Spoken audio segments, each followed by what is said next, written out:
Hi ಎಲ್ರಿಗೂ ನಮಸ್ತೆ. ಇವತ್ತು ನಾವು ಪೋಸ್ಟ್ ಆಫೀಸ್ನಲ್ಲಿ ಲಭ್ಯವಿರುವಂಥ ಒಂದು ಖಾತೆಯ ಬಗ್ಗೆ ತಿಳಿದುಕೊಳ್ಳೋಣ. ತಿಂಗಳಲ್ಲಿ ನಮ್ಮ ಖರ್ಚು ವೆಚ್ಚವನ್ನು ತೆಗೆದು ಉಳಿದ ಹಣವನ್ನು ಯಾವ ರೀತಿ ಸೇವಿಂಗ್ಸ್ ಮಾಡುವುದು, ಉಳಿತಾಯ ಮಾಡುವುದು ಎಂಬುದನ್ನು ಈಗ ತಿಳಿಯೋಣ.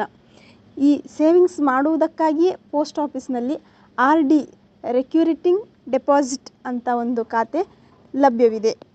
ತಿಂಗಳಲ್ಲಿ ನಮ್ಮ ಹಣ ಉಳಿಯೋದೇ ಇಲ್ಲ, ಹೇಗೆ ಸೇವಿಂಗ್ಸ್ ಮಾಡುವುದು ಅಂತ ಯೋಚನೆ ಮಾಡ್ತಿದ್ರೆ ನೀವು ಪೋಸ್ಟ್ ಆಫೀಸ್ನಲ್ಲಿ RD ಅಕೌಂಟನ್ನು ಓಪನ್ ಮಾಡಿ. RD ಅಕೌಂಟ್ ಅಂದರೆ ಏನು, RD ಅಕೌಂಟ್ ಯಾವ ವಯಸ್ಸಿನವರು ಮಾಡಿಸ್ಬೋದು, ಅದಕ್ಕೆ ಹಣ ಎಷ್ಟು ಮತ್ತು ಯಾವೆಲ್ಲ ದಾಖಲೆ ಬೇಕು, RD ಅಕೌಂಟ್ ಎಷ್ಟು ವರ್ಷದ ಸ್ಕೀಮು, ಇದೆಲ್ಲ ಇವಾಗ ನೋಡೋಣಂತ. RD ಅಕೌಂಟ್ ಅಂದರೆ ರೆಕ್ಯೂರಿಂಗ್ ಡೆಪಾಸಿಟ್ ಅಂತ. ಇದು ಪ್ರಸ್ತುತ ದಿನಮಾನದಲ್ಲಿ ವಾರ್ಷಿಕ ಬಡ್ಡಿ ದರ 6.7% ಬಡ್ಡಿ ದರವನ್ನು ಹೊಂದಿದೆ. RD ಅಕೌಂಟನ್ನು ಓಪನ್ ಮಾಡಲಿಕ್ಕೆ ಕನಿಷ್ಠ 100 ರೂಪಾಯಿ ಆದರೂ ಬೇಕಾಗುತ್ತೆ. ಗರಿಷ್ಠ ಮಿತಿ ಇಲ್ಲ. ಯಾರೆಲ್ಲ RD ಅಕೌಂಟನ್ನು ಓಪನ್ ಮಾಡ್ಬೋದು ಅಂದರೆ ಒಬ್ಬ ವಯಸ್ಕರು RD ಅಕೌಂಟನ್ನು ಓಪನ್ ಮಾಡ್ಬೋದು ಮತ್ತು ಜಂಟಿಯಾಗಿಯೂ ಖಾತೆಯನ್ನು ಓಪನ್ ಮಾಡ್ಬೋದು. ಅಪ್ರಾಪ್ತ ಅಥವಾ 10 ವರ್ಷ ಮೇಲ್ಪಟ್ಟ ವ್ಯಕ್ತಿಗಳು ತಮ್ಮ ಮಕ್ಕಳ ಹೆಸರಿನಲ್ಲಿ ಪೋಷಕರು ಅಕೌಂಟನ್ನು ಓಪನ್ ಮಾಡ್ಬೋದು.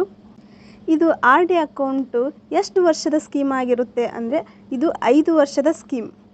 ನಾವು RD ಅಕೌಂಟಿಗೆ ಹಣವನ್ನು ಹೇಗೆ ಠೇವಣಿ ಮಾಡುವುದಂದರೆ, ನಾವು ಅಕೌಂಟನ್ನು ಓಪನ್ ಮಾಡಿದ ದಿನಾಂಕ ಅದು 1 ರಿಂದ 15 ತಾರೀಕಿನ ಒಳಗಡೆ ಇದ್ದರೆ ನಾವು ಮುಂದಿನ ತಿಂಗಳು 1 ರಿಂದ 15 ತಾರೀಕಿನ ಒಳಗಡೆ ಹಣವನ್ನು ಕಟ್ಟಬೇಕಾಗುತ್ತೆ. ಅಥವಾ 16ನೇ ತಾರೀಕಿನಿಂದ 31 ತಾರೀಕು ಅಥವಾ 30 ತಾರೀಕಿನ ಒಳಗಡೆ ನಾವು ಅಕೌಂಟನ್ನು ಓಪನ್ ಮಾಡಿದರೆ 1 ತಾರೀಕಿನಿಂದ 30 ತಾರೀಕಿನವರೆಗೂ ನಾವು ಹಣವನ್ನು ಕಟ್ಟಬಹುದು. RD ಅಕೌಂಟಲ್ಲಿ ನಾವು ಅಡ್ವಾನ್ಸ್ ಆಗಿ ಹಣ ಕಟ್ಟಬಹುದಾ? ಹೌದು, ಅಡ್ವಾನ್ಸ್ ಆಗಿ ಕೂಡ ನಾವು ಹಣವನ್ನು ಕಟ್ಟಬಹುದು. 1 ರಿಂದ 6 ತಿಂಗಳ ಹಣವನ್ನು ಅಡ್ವಾನ್ಸ್ ಆಗಿ ಕಟ್ಟಿದಾಗ ನಮಗೆ 10 ರೂಪಾಯಿ ರಿಬೇಟ್ ಸಿಗುತ್ತೆ. ಅಥವಾ 12 ತಿಂಗಳು ಅಡ್ವಾನ್ಸ್ ಆಗಿ ಕಟ್ಟಿದಾಗ ನಮಗೆ 40 ರೂಪಾಯಿ ರಿಬೇಟ್ಸ್ ಸಿಗುತ್ತೆ. ಒಂದು ವೇಳೆ ನೀವು 1 ತಿಂಗಳ ಕಂತನ್ನು ಕಟ್ಟದೇ ಇದ್ದರೆ 100ಕ್ಕೆ 1 ರೂಪಾಯಿ ಇದಕ್ಕೆ ಡಿಫಾಲ್ಟ್ ಬೀಳುತ್ತದೆ. ಒಂದು ವೇಳೆ ನಿಮ್ಮಲ್ಲಿ 1 ತಿಂಗಳ ಹಣವನ್ನು ಕಟ್ಟದೇ ಇದ್ದಾಗ ಡಿಫಾಲ್ಟ್ ಬಿದ್ದಿರುತ್ತದೆ. ಆಗ ನೀವು ಹಿಂದಿನ ತಿಂಗಳು ಪಾವತಿಸಬೇಕಾದ ಹಣವನ್ನು ಪಾವತಿಸಿದ ನಂತರ ಪ್ರಸ್ತುತ ತಿಂಗಳದ ಹಣವನ್ನು ಪಾವತಿ ಮಾಡಬೇಕಾಗುತ್ತದೆ. ಸತತವಾಗಿ 4 ಬಾರಿ ಡಿಫಾಲ್ಟ್ ಬಿದ್ದರೆ ಅಕೌಂಟನ್ನು ಸ್ಥಗಿತಗೊಳಿಸಲಾಗುತ್ತೆ.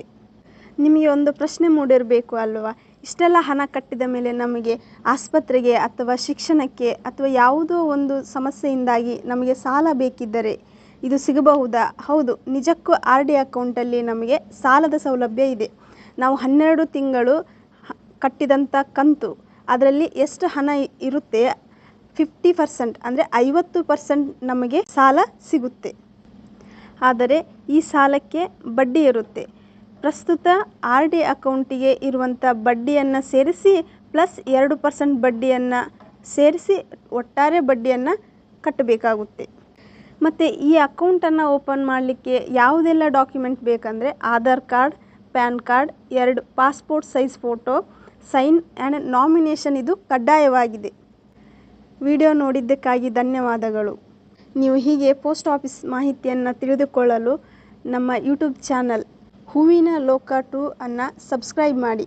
ಮೇಲೆ ಕಾಣುವ ಬೆಲ್ ಐಕನನ್ನು ಪ್ರೆಸ್ ಮಾಡಿ. ಮುಂದೆ ಹಾಕುವ ಎಲ್ಲ ವಿಡಿಯೋಗಳ ನೋಟಿಫಿಕೇಷನ್ ನಿಮಗೆ ಬರುತ್ತದೆ.